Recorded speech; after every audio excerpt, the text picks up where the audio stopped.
Anda kembali di gelar perkara, saudara bermodus menjadi ahli spiritual dan menipu sejumlah orang, seorang pria di Tangerang, Banten ditangkap polisi.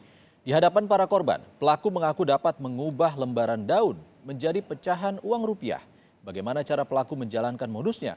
Berikut penelusurannya untuk Anda.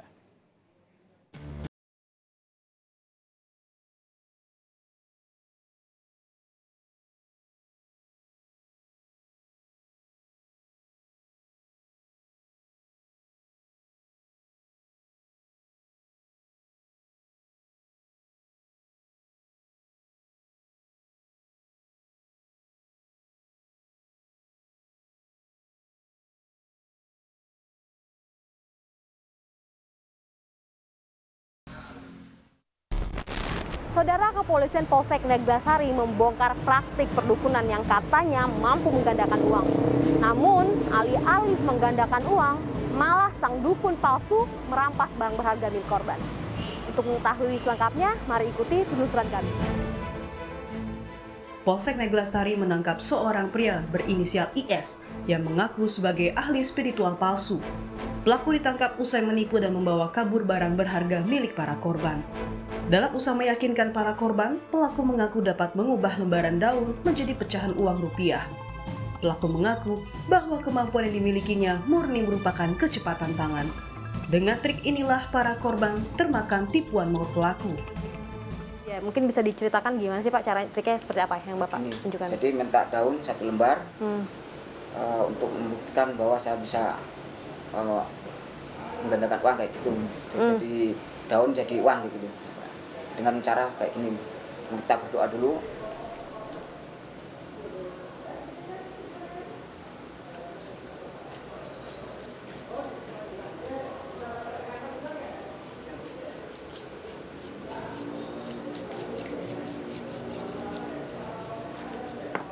Oh, seperti itu. Nah, jadi uang ini Bapak sembunyikan di mana, Pak? Saya boleh tahu nggak triknya? Ya, bisa. Jadi dilipatnya kecil-kecil banget gitu ya, Pak ya?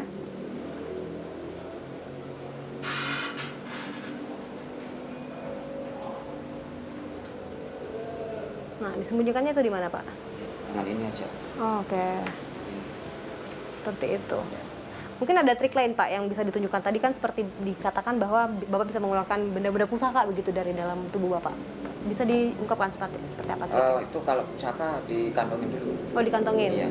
Nah, untuk mengelabui korbannya gimana, Pak? Saat korban lengah berdoa gini, saya langsung ambil pusaka kayak gini, berdoa, pusaka kecil, tak taruh di sebelah sini, baru kita buka kayak gini, pusaka muncul dari tangan kita.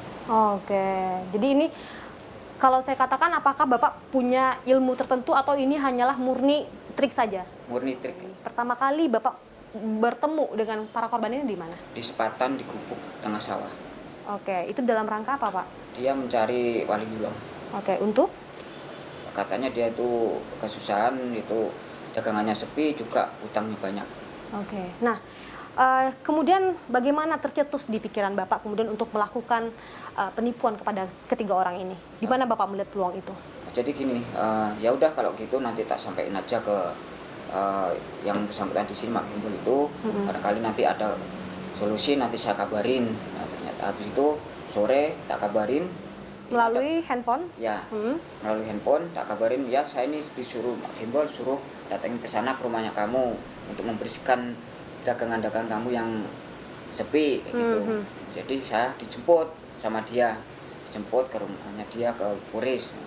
Habis itu di sana kita lakukan, oh ya benar ini memang sepi keadaan ini, ada hal yang nggak benar gitu, sehingga dia ya udah kita bersihin aja kayak gitu. Lalu bagaimana sih Pak ketiga tersangka ini kemudian percaya begitu saja kepada Bapak? Apa yang Bapak janjikan? Saya cuman itu memberikan trik kayak gitu sehingga dia percaya penuh dengan saya. Yang mereka cari ini sebenarnya apa? Maksud saya adalah apa yang Bapak janjikan? Apakah Bapak menjanjikan kesehatan atau Bapak menjanjikan uang atau apa yang Bapak janjikan? Iming-iming apa yang Bapak janjikan kepada ketiga? Nanti dagangannya rame, insya Allah kalau memang itu dibersihkan, insya Allah dagangan nanti rame lagi. Pak, kemudian kan Bapak membawa ketiga korban ini ke TKP ya Pak ya. Apakah para korban ini tidak menaruh rasa curiga kepada Bapak? Nggak ada. Kemudian Bapak membawa ke pemakaman itu tujuannya untuk apa? Untuk doa di situ, nanti ada perintah dari namanya Mbak Gimbal itu gitu. Nanti ada perintah, ini sebetulnya pasangan itu ada di motor kamu. Motor kamu ini harus disucikan dulu, dimandiin kembang nanti. Sehingga dia, oh ya udah kalau kayak gitu. Mandiin bukan di sini, kamu di sini aja, tetap berdoa, saya mandiin, saya yang bawa motor ke sana. Jadi dia langsung nyarain, ya udah ini kuncinya, nanti saya tunggu di sini aja gitu. Apa yang berhasil Bapak bawa dari ketiga mereka itu? Tadi motor, terus apa lagi? Yang pertama HP, HP, dua motor. Kemudian barang-barang itu Bapak kemanakan? Apakah Bapak jual atau gimana? Enggak, tak kasihkan yang jual bakso itu 2, tak jual 1. Pak, lalu apakah penipuan ini baru pertama kali Bapak lakukan? Baru kali ini. Apakah sebelumnya Bapak pernah melakukan tindak Enggak penipuan pernah. juga? Enggak pernah. Oke. Hanya karena saya tuntutan dari kerjaan aja sudah berjalan dari sini ini udah 2 bulan saya di sini. 1 bulan saya kerja, 1 bulan lagi saya udah lamar kemana-mana, supir juga udah nggak ada sama sekali lowongan, sehingga saya itu untuk makan aja pernah saya nggak makan 3 hari. Sudah saya lakukan, akhirnya punya pikiran kayak gitu. Saya tidur aja di masjid, juga di tengah sawah itu gubuk itu, akhirnya kayak gitu. Saudara menggunakan sepeda motor, ketiga korban bersama dengan pelaku mendatangi sebuah tempat pemakaman yang katanya keramat. Selagi 3 korban diminta untuk melakukan sebuah ritual, sang pelaku kabur dengan membawa barang-barang berharga milik korban. Guna melancarkan modus, pelaku mengajak para korban untuk berziarah ke salah satu tempat pemakaman umum. Di tempat inilah, pelaku menyuruh para korban untuk melakukan sejumlah ritual. Namun ritual yang diikuti hanya akal bulus untuk dapat menguasai barang milik para korban. Pelaku berdalih akan menyucikan barang yang dipinjam secara gaib. Tanpa curiga, korban pun menyerahkan seluruh barang berharga seperti motor, uang tunai, hingga telepon genggam. Bapak ini ketemu atau kenal dengan pelaku ini di mana, Pak? Di Maop, di suatu waliullah, tempatnya orang waliullah dia, bukan siapa-siapa. Setahu saya waliullah. Nah, Bapak tahu tempat itu dari mana tuh, Pak? Dari kabar, Dari teman ke teman gitu? iya gimana? teman ada kabar. Nah, Bapak nih hari-hari kan Bapak orang Cirebon ya tiga-tiganya ya. Hari-hari Iya. emang di Jakarta, emang di Tangerang ini aktivitasnya atau gimana, Pak? Iya, aktivitasnya di Tangerang sini. Artinya merantau di sini ya, Pak ya? Merantau. Pak, lalu kemudian kan Bapak ketemu dengan pelaku ini kan di tempat Waliullah, ya, yang ulama tadi Bapak sampaikan itu ya. ulama. Nah, kemudian apa sih Pak yang disampaikan oleh dia yang kemudian akhirnya Bapak dan Mas yang 2 lagi ini ikut dengan Bapak ini? Ya dia mengaku saya anak angkatnya. Saya tanya silsilannya ini gimana, seorang waliullah ini tanyakan silsilannya, jurusannya kemana. Ya dia nyampain ini dari 3 bersaudara, yang satu di Serang, yang satu di Banyuwangi, yang satu di sini, ini namanya ini namanya ini. Nah, kok kamu ada di sini? Dia jawab, saya sebagai anak angkat, saya disuruh sama si waliullah ini, suruh jaga rumahnya. Nah, saya belum ketemu sama si nama yang waliullah itu. Saya hanya pengen silaturahmi, pengen tahu apa ya apa enggaknya itu seorang waliullah, saya belum tahu. Artinya belum ketemu sama sekali? Enggak ketemu, ketemunya masih. Oke. Setelah ketemu dengan Pak, dia mengaku namanya Agus ya Pak ya, ke Bapak ya. Nah, ketemu dengan Pak Agus ini, kemudian apa yang dia janjikan kepada Bapak? Kenapa akhirnya kemudian ketika Bapak bertemu di rumahnya ulama itu, kemudian Bapak bisa dibawa ke sini tuh gimana ceritanya? Nah, itu kan dia mengaku itu keturunan Cirebon. Dia kan balik tanya sama kita, emang kita dari mana, kamu kalian dari Cirebon. Ya kebetulan ini juga dari Cirebon, si waliullah ini keturunan Cirebon. Berarti kita bersaudara. Ngajaklah main ke tempat itu. Saya bilang nggak ada tempat, saya nggak ada kamar, nggak ada apa. Tapi ya ada, akhirnya teman saya, dia persilakan gitu. Terus diajak ziarah ke sini. Nah, Katanya ini masih ada kaitannya sama si waliullah itu. Tapi saya nggak tahu. Saya nurut, suruh wasilah di sini. Ya udah, ini motor saya mau bersihin itu ada dibersihin cara gaib lah. Nah, Pak, kemudian Bapak baru menyadari gitu, kemudian bahwa saya sudah ditipu dan kemudian membuat laporan ke Kapolsek Neglasari, itu kapan mulai menyadari kalau Bapak ini ditipu Maghrib. gitu? Menjelang maghrib, kok belum datang juga. Tapi saya kira masih udah, si dia pelaku kirain udah di tempat lagi. Akhirnya? Perasaan saya masih gitu, mungkin dia udah di sana, belum ada curiga belum. Setelah itu kita sholat apa, barulah kita ingat, sadar itu mulai, makanya kita semalaman seharian nyari. Setelah sadar nyari kita.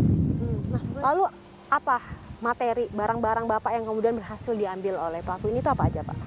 Ya cuman diminta aja, ini saya, kamu punya apa, banyak punya HP, punya. Dia mengaku itu untuk diapakan barang-barang tadi? Gitu nggak sadar, cuman dia mau dibawa ke rumah waliullah itu. Untuk? Bahasanya. Untuk? Ya untuk tahu dibersihkan atau apa gitu, bahasanya dia mau dibersihkan.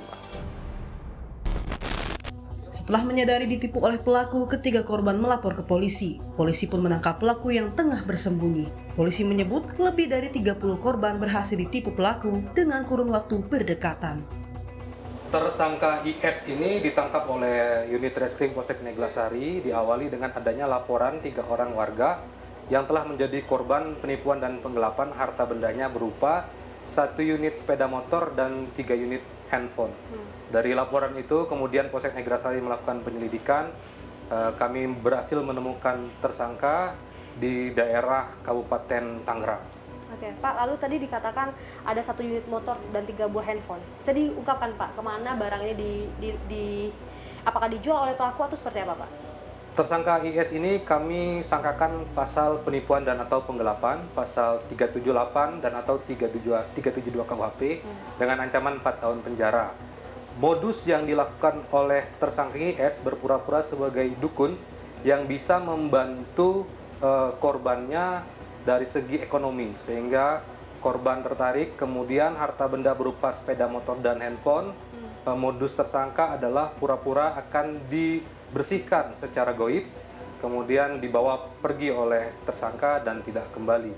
Untuk sepeda motor masih digunakan sendiri oleh tersangka, sedangkan 3 unit handphone diserahkan kepada temannya, diberikan secara cuma-cuma. Diberikan ya, Pak, bukan dijual ya, Pak ya? Diberikan.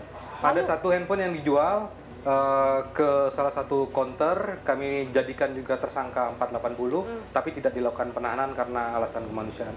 Oke, Pak, lalu diungkapkan tidak, Pak, apa sebenarnya motif dari pelaku melakukan hal ini? Karena kan tadi Bapak katakan motor dipakai sendiri, handphone tidak dijual. Lalu apa sebenarnya motifnya, Pak? Ada 32 korban total yang kami temukan berdasarkan hasil pemeriksaan terhadap tersangka. 32 korban ini yang baru bisa kami hubungi, baru 5 orang korban. 3 korban yang modus dukun, 2 korban modus tawaran pekerjaan.